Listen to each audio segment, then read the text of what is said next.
Franks. I'm with Local Energy Advocates. It's a grassroots organization. Before it was actually formed, a bunch of us worked with our community to convince our municipal officials to form an intermunicipal electricity aggregation. We formed this organization about 2 years ago, and our goal is to help our municipalities reduce their greenhouse gas emissions. When we heard that Northampton had donated land to Habitat to build these houses, we were, on the condition that they be all electric, we were extremely pleased. However, when we talked to Megan, we learned that they were planning to install conventional electric resistance water heaters because there is no basement on these houses, and therefore the heat pump water heaters that are noisy and make things cold would not be appropriate. We researched some ideas and came up with a solar assist hot water heater that you're going to hear about in a minute. And we thought that it would be ideal for these kinds of houses because the heat pump is actually outside and the hot water tank is inside. So we're thrilled to be here at the launch, and I want to make a special thank you to Therese Hemmerly, who's also on the board of Local Energy Advocates, because she has done a large part of the arrangement for this event and produced the coffee and the cake. All right, Therese, thank you. Thank you for having me. Yeah. I'm not sure I've been in a room with a dozen people who want to hear about split heat pump water heaters. It goes without saying that we're wildly excited about this product. It fills a niche in design in the market that was pretty aptly described a second ago. You know, the conventional heat pump water heaters are noisy, and for high efficiency or net zero homes or homes without basement, you know, they cool the space, which can be extremely detrimental. To be fair, conventional hybrid water heaters are oftentimes a great fit in the South, where people often have conventional resistance water heaters in the garage. So you replace it with a conventional hybrid heat pump water heater that dehumidifies the garage and cools the garage. So that's wonderful. So we're certainly not here to denigrate that technology or to say that this is a panacea and it replaces everything everywhere. But it does here. All right. The efficiencies are wonderful, right? So the nameplate efficiency is probably like a COP of 2.5 or 2.7, and that's exactly what we're seeing, right? It depends a lot on panel orientation. And then for the designers, if you install more of these, please don't be maniacal about getting those panels in the sun, right? They're designed to work by convection. They're happier if they're in the sun, right? But they don't have to be. So it's all right that it's on the north side of this house? It is. It happens more often than you'd think, right? Because we work with an awful lot of installers, and you'd be surprised how difficult it is to get one of those situated on the south side. And even when you do, oftentimes there's tree cover anyway, right? Mm-hmm. And then you get to say, well, and in the winter when the sun is lower and there's no leaves on the trees and it gets some sun, and then that's nice. But nonetheless, it's more important to have that technology than it is to have the panel be perfectly situated, right? A little bit about the market. As you know, there's huge drives towards electrification. That's why we're here, and that's why these homes have presumably been built the way they are. In Europe, there's 4 manufacturers of these things, right? So they're well ahead of us. I don't know if they've installed, if they've deployed hundreds of thousands or tens of thousands, but something like that. Here, the total number of deployed units is probably about 1,000 as of right now. There's at least one more manufacturer coming to the U.S., and we're excited about that. So it's not. We hope it's. Doesn't remain a kind of a niche boutique type of product. We expect it'll be much more mainstream in the coming decade. And you said COP, which is the coefficient of performance. Sorry. Yeah. So what's a typical water heater? Yeah. So a resistance electric water heater has a COP of 1, right? So any electric resistance, whether it's a toaster or an electric range, the efficiency is 1, which means pretty much all of the useful energy that comes in terms of electricity goes to usable heat, right?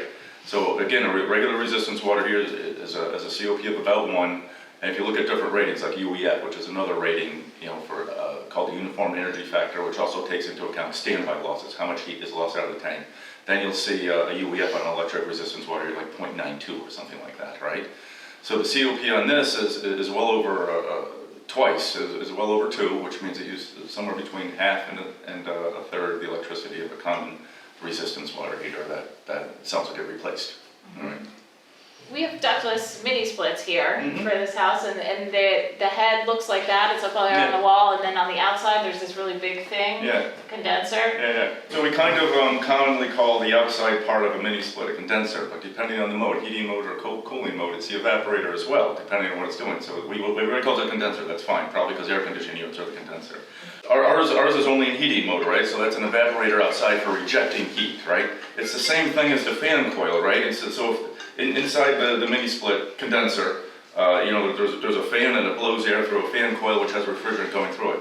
Our evaporator is exactly the same thing, it just works by surface area, right? So there's no fan, there's no moving parts, it just works by surface area. And technically that makes it a relatively inefficient heat exchanger, right? It would be nice if we could, in an ideal world, if we could have a fan out there blowing air at it, but there's lots of reasons you don't want to do that. It's more mechanical, it's more difficult to install, but it would actually improve the efficiency. So I guess to answer your question, is that thing on the wall out there is an evaporator, and it serves exactly the same function, in heating mode anyway, of the evaporator that's associated with that head unit. Right? So it's the same thing. Heat pumps it's the same thing. I know it seems preposterous, you take that black panel and put it next to the condenser and say it's the same thing. You have to trust me. All right. Yes. They serve the same function. So this one won't cool down the mechanical room like an all-in-one that doesn't Yeah, have that outside evaporator. That's right. It does nothing. If we ran the hot water right now, enough so that you trip the unit, on a day like that, you'd actually see frost forming on the unit, and that's another differentiation, right? In conventional air conditioning and for mini splits, the designers and engineers go to pains to make sure that things don't frost up. For example, the condenser associated with that head unit, it's a fan coil unit, so on a high humid day when it's operating, the refrigerant's very cold, it would actually ice over completely and do nothing. This thing, it can frost up and it just doesn't care, right? It keeps going. So the outside unit will frost up? Is Yeah, what you're saying? it would actually frost up right now if someone took a shower and thing Okay. came on. So that's a common criticism for, again, conventional hybrid heat pump water heaters, or everybody says they're noisy. So the manufacturers have been killing themselves to get the sound level below 50 decibels, right? And so now you see like a 48 and a 49 out there, right? I belong to all the industry groups and stuff like that, and they talk about it a lot. This thing has no fan. It has a compressor, of course, which isn't much louder than the refrigerator. But it's in the 40s. I think they call it 45 or something like that. It's not right? 41 on their website. Oh, well, there you go. Sorry. But it's outside, so. Well, no, the compressor's inside. Oh, The compressor, so that 41 is just coming from the compressor, but it's not the compressor plus a fan, which is what you have with a conventional hybrid water heater. And a typical heat pump is 60 plus, right? Oh, well, there you go. No, you got me on that one. You mean the outside unit? Yeah, the but head unit? they said this is less because of the way that the compressor is configured and stuff like that. It's reciprocating versus whatever. They build around it by about 20 decibels. So maintenance, there's nothing different about these water heaters than conventional water heaters. Any water heater literature will tell you to check the pressure relief valve once a year, which nobody does. And I was gonna say, probably not a very actually do probably that. not a very good idea anyway, because oftentimes if the water chemistry is bad, you try to open it and it never really closes again, just drips for the rest of your life. But that aside, my larger point is that the maintenance for this is no different than a conventional water heater. The literature says the same thing. They also want you to open the drain bottom of the tank and drain it with a washing machine hose into a bucket to get any sediment out of the water, which again is a water quality issue. Similarly, these systems all have a mix valve because they run very hot. The mix valve is also susceptible to water chemistry, where the working surfaces can get scale on them that it might not work after some time. Horrific water chemistry might fail in a couple of years. Good water chemistry, it'll never fail. But the larger point is there's nothing different about with respect to end user maintenance and monitoring. There's nothing different about this than a conventional water heater. So our new homeowners are first-time homeowners, Right. so they probably had a landlord responsible for the water heater before. So what would you tell them to do, even if it's like a conventional one, which is a good point to make? Yeah, well, all they're going to do if the hot water is insufficient or cold, they're gonna make a call. As they would with any landlord, to you presumably, I don't know. Yeah, Right. well, they're going to be homeowners, so I mean, That's if it right, happens to the to homeowners. But the benefit of this is actually as a display on it, you can see the water temperature. And by the way, that sensor is in the middle of the tank, so it's not uncommon for someone to take a shower and the value on that display might say 90 degrees, right? And sometimes it generates a phone call. We've been around a lot of these installations. It should have. And then the question is, did you run out of hot water? Don't worry about what the display says, and you can try telling them that the sensor's low in the tank, because the cold water, as you use water in a long shower, the cold water comes from enters the bottom of the tank, and there's because there's roughly a line between the hot water and the makeup water, which is cold, and that line moves up. So it's entirely possible for that display to have some unimpressive number on it, 80 or 90, and the household still has hot water, right? But nonetheless, we found that people see 90 degrees and they pick up the phone and say it's not working, and the question is, do you have hot water? Right? When I was in there earlier, it said 148, which was really hot. Yeah, it doesn't need to be hot. The installer left the electric element switch on the side on, which heats it to a higher temperature, so that's a manual switch. Well, that's a better answer to your question. Yeah. Conventional hybrid water heaters have a backup electric element in them, most of them, right, 90% of them. This one has the same thing, so if there's a house full of people, or someone needs to or someone has a medical issue and they're taking showers for 45 minutes, which we've encountered, or baths or something like that, they can turn that switch on, and there's a small electric element in the bottom that will increase the recovery of the tank. And that switch is on right now, presumably because it was just installed. Okay. I'll turn it off before I leave. So we should turn it off. Yeah. But that's the solution if you. That's right. That's right. I don't know how I was getting through this without mentioning that important detail. Thank you. So how long does it take for the water to heat up in the tank? Quite a while, right? So any electric tank, whether it's conventional electric resistance tank or conventional hybrid water heater, or this thing, any electric water tank, with the exception of on-demand electric, which is its own little tiny category, will take much longer than anything with a flame, anything that's fuel, propane, gas, or oil, right? So the answer to your question is, if somebody takes a 20-minute shower, that compressor is going to run for 2.5, 3 hours, right? Now, it's also important to say people have different ideas about when they're, quote, out of hot water. What that usually means is that they've depleted enough hot water that the tank gets down to about in the low 100s. And then they don't want to stand in the shower, then they say they're out of hot water. To me, out of hot water means, the tank is actually cold, right? So there's a distinction there. If someone takes a 20-minute shower, it's going to take 2.5 hours, 3 hours to recover, right? With the electric element off. Half of that with the electric element on. So, but the water quality, you mentioned water quality, in Northampton is pretty good from the water heater perspective. Yeah. So the things that are affected by water chemistry are the mix valve, which is nothing to do with the water heater. That's a separate plumbing component. The electric element potentially can fail prematurely if it's got awful water chemistry, because the electric element gets covered with scale. That's rare, but it happens. And also the pressure relief valve has a moving part in it. So again, those three things are affected by water chemistry. The conventional hybrid water tank would have a few settings, resistance only, that's right. We don't have heat any of pump that. only, Hybrid, and then hybrid. So that's right. it's either if the element is enabled, It's both. But it would react if the tank is It has its own setting, right? And that's another good point, because occasionally we have folks who think that if, God forbid, they have to turn that switch on for the electric element, that it's all electric element all the time. And not only that, but it's actually going to boil the tank because they left the switch on, right? It has its own control, right? So it's not going to boil the tank and cause an unsafe situation. Is there actually a temperature setting for both? Yeah, they're completely separate, Separate. right? Separate, Yeah, that's so there's an aquastat on the bottom. It's a very European aquastat, right? So you take the cover off, it's actually down there. It has nothing to do with control. They're completely separate. If you take it apart and follow the wiring, the electric, the wiring that goes to the backup element above, utterly separate from the control and the heat pump on top. And it's kind of a minimalist, purist kind of approach to building these things. Most people appreciate it, some don't. Some people like buttons and functionality and hybrid mode and watching what it's doing on your cell phone, which we can do, but that's not that's not what this is. But can you set the temperature Oh, on got this it. one? Yes. Yeah. When it's on heat pump mode? Yeah, when it's on heat pump mode, it just comes at 130 degrees, and we tell people to leave it that way because 130 is too hot for the fixtures or for a shower, but there's a mix valve. So the mix valve is the ultimate arbiter of the water that gets delivered to the home. Yeah. And the only reason it's higher right now is because the electric element is on and its setting is higher. Okay. Realizing we're designing minimalistically for enough, do you oversize these? Anything electric, even if the conventional electric resistance tank, right? You're always oversizing. You make up for lack of recovery with storage volume, right? And then this is the same thing. That's what you're doing. Yeah. In most of those cases, they always want to. We find them upsizing just because they don't ever want to get a call about running out of hot water. And the cost delta for a larger tank is relatively small, right? So most people are upsizing. I mean, even beyond what our charts tell us we should upsize by. And can you tell by looking how many gallons that one It's is? 52. So we've got the 52 Yeah, gallon in that's here. by far the most common, yeah, 60-70% of all the sales, right? And there's a giant one, which is 80 gallons, and there's a little tiny one for apartments that's 34 gallons, which is probably 5% of sales. And is there, because it's a heat pump, is there a filter they have to clean?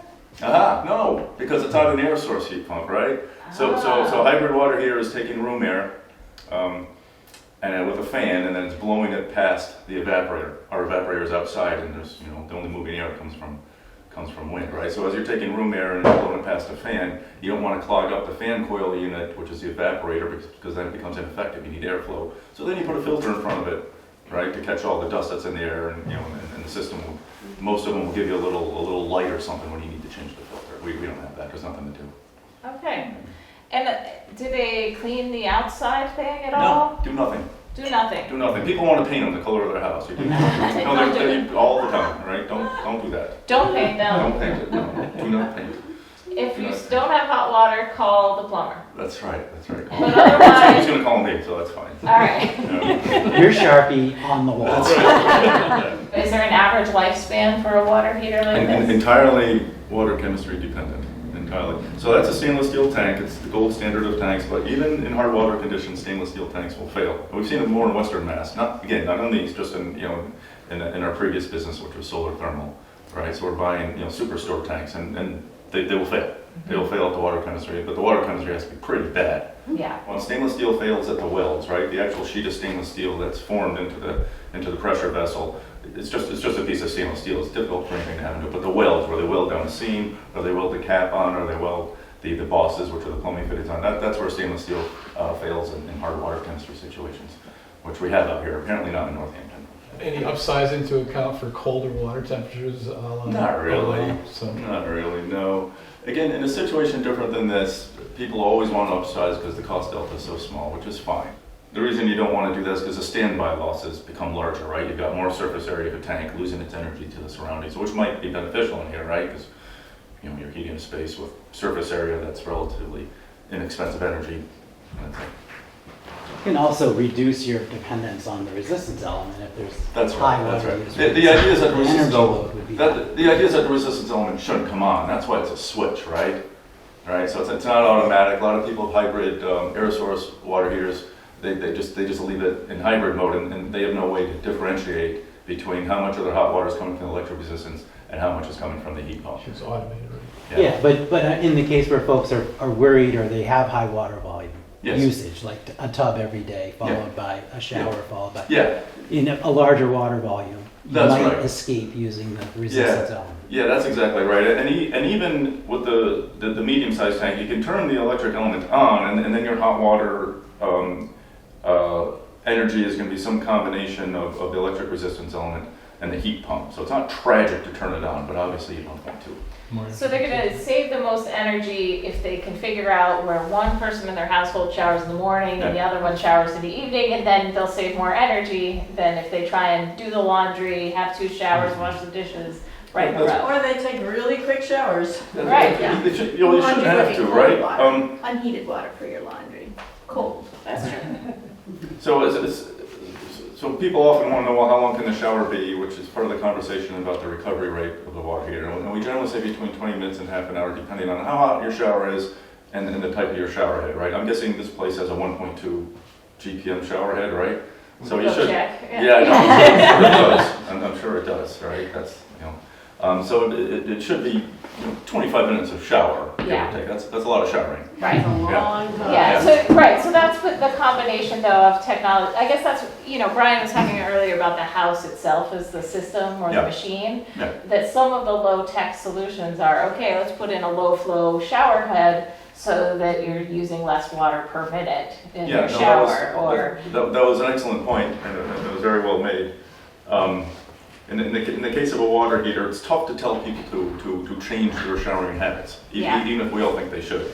All right? It's well, and also people do have different needs. Not everyone has the same physical abilities, or sometimes it just takes longer. So we don't want to pass judgment on anyone at That's all. right. So, but I think that's why we're sort of talking through these things, because I think that's what our new homeowners will have to do, is figure out, okay, well, what is our lifestyle, where are we flexible, and where is this a true need or a real comfort or important part of our lives to have a long shower or whatever it might be. Yep. Well put.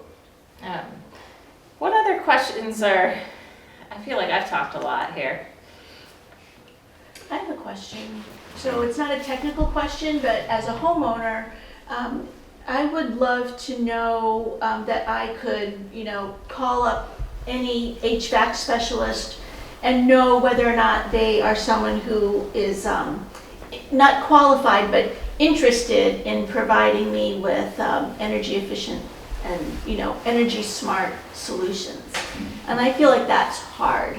Yes. Because I don't have much capacity to really evaluate what people are telling me sometimes, Well, it's worse than that, because I'm a plumber, obviously. There's lots of plumbers out there who don't have the capacity to Yeah. evaluate what's available and tell you about it. They're going to do what they've been doing for the last 20 years and what their father did before them, so it's difficult.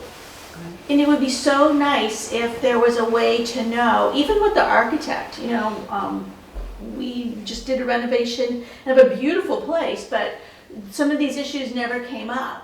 So and I don't know what I don't know, So Well, seek out an architect who knows. I was just going to say, the architects are the bleeding edge of this stuff, right?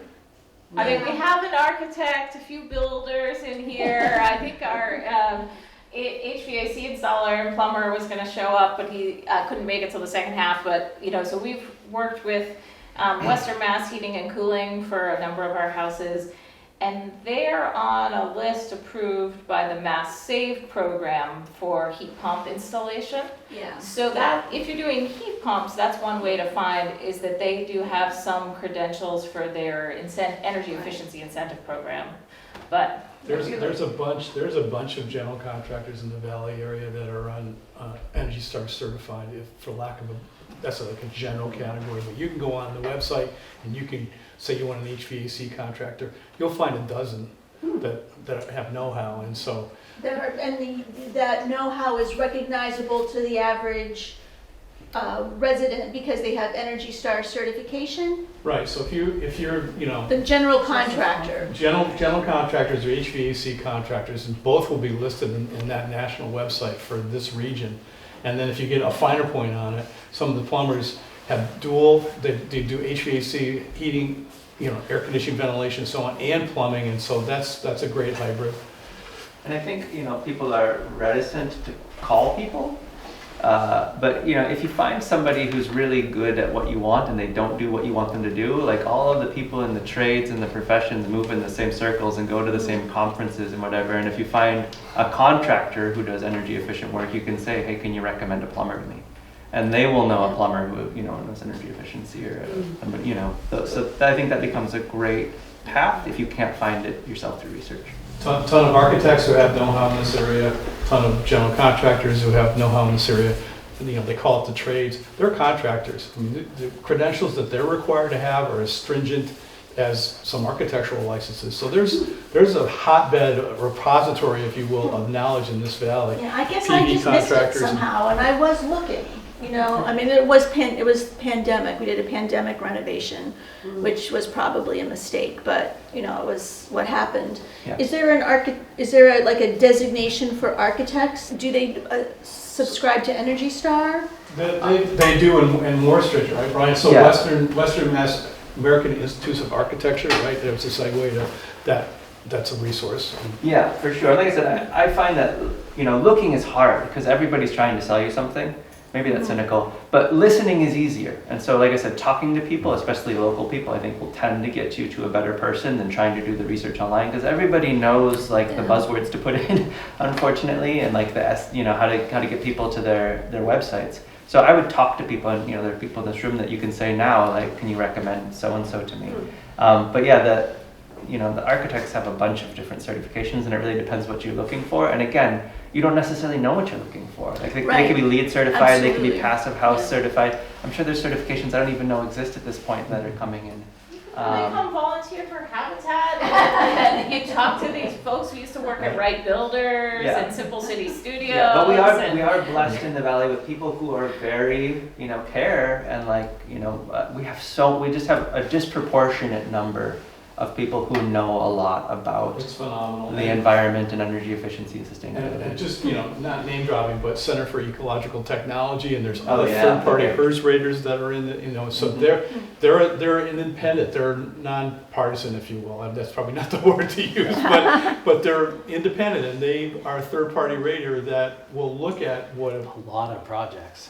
so, and so they have a wealth of information that they can tap into, along with energy modeling and those kinds of things for a house if you've got an existing or you're considering. Yeah, I mean, unexpectedly, I had a harder time finding a plumber who knew a lot about energy in Boston than I did out here, because there's just not the same, forces or whatever. People are looking at different things. They're like, there's a lot of development happening. It's about the bottom line, and so they're not asking those questions. And so when you have people asking those questions, you're going to have more of those professionals. And there's also, nonprofit organizations that are really pushing governmental entities who have a wealth of knowledge and information. You helped Northampton be an early adopter of the, everybody knows stretch code. So what's the option now that goes beyond stretch code for existing? You championed that, and it passed unanimously city council. So there's, again, Northampton and the Valley, Happy Valley, is, We have local energy advocates here? yeah. All right. That's great.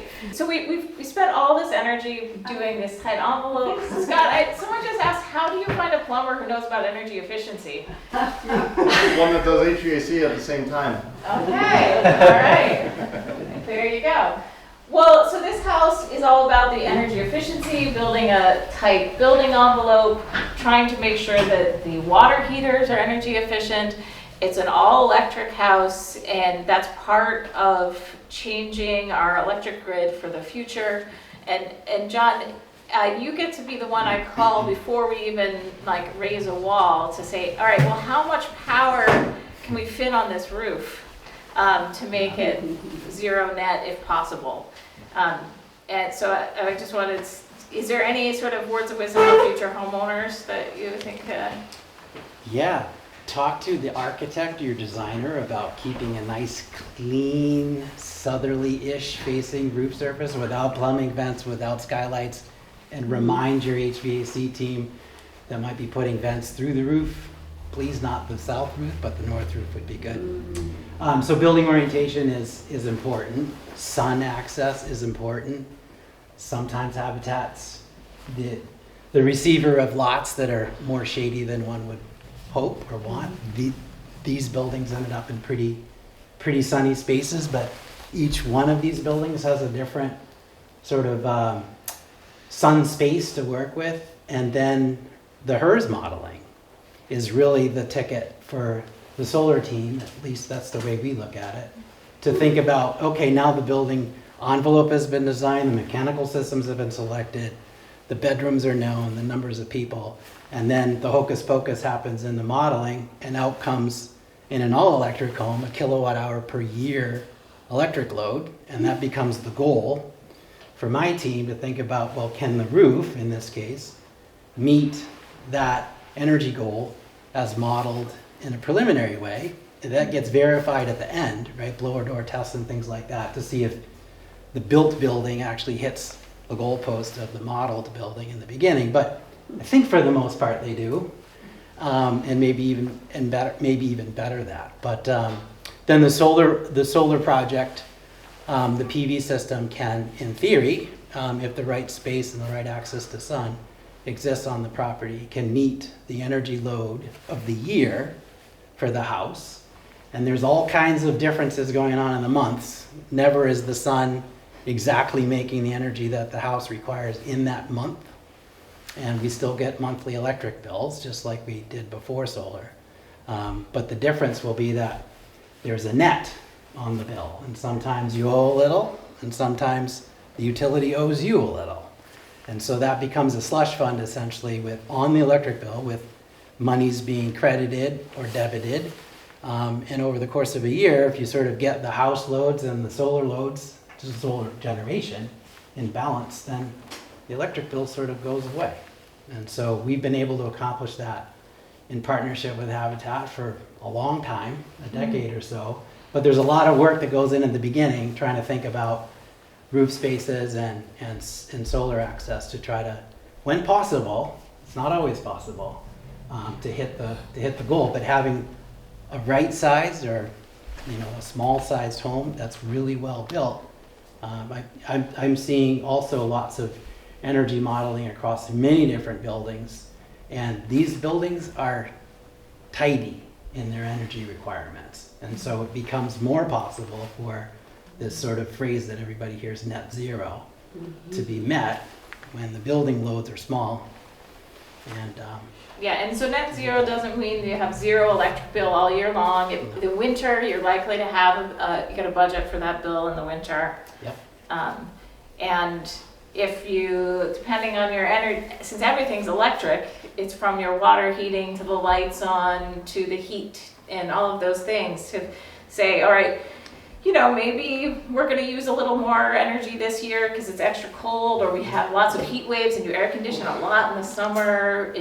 There's these balance between money and comfort that the homeowners have to make choices on throughout the year. And the weather's not always the same. Right. So you can have loads going one direction and weather not cooperating in the other direction. So yes. Yeah, so even a thrifty homeowner can have a fairly cold winter or really hot summer and end up with an electric bill. So that's why we call them zero net energy possible houses, because each year is different weather-wise. Each homeowner has different needs for how they live in their house. Some people go to work and leave their house all day. Some people are home all day, and that uses more energy. Well, I want to give everyone a chance to poke their head in the mechanical room, to go around back and see the panel in the back. We just had our dedication ceremony for the homeowners, and I think the number was over 10,000 volunteer hours went into these three houses. Almost 11,000. So, so when we're talking about a community effort, we mean that very literally. There were thousands of hours and hundreds of volunteers who have come out to make this possible. The financial support from local energy advocates that went towards the water heater, PV squared discounting the solar on the roof. There's a lot of different things that go into making these houses come together and be affordable for the future homeowners. So thanks for being part of that. Applause then. Applause, yes. And check out this house, it's really neat design. I actually love the way the hallway is missing now.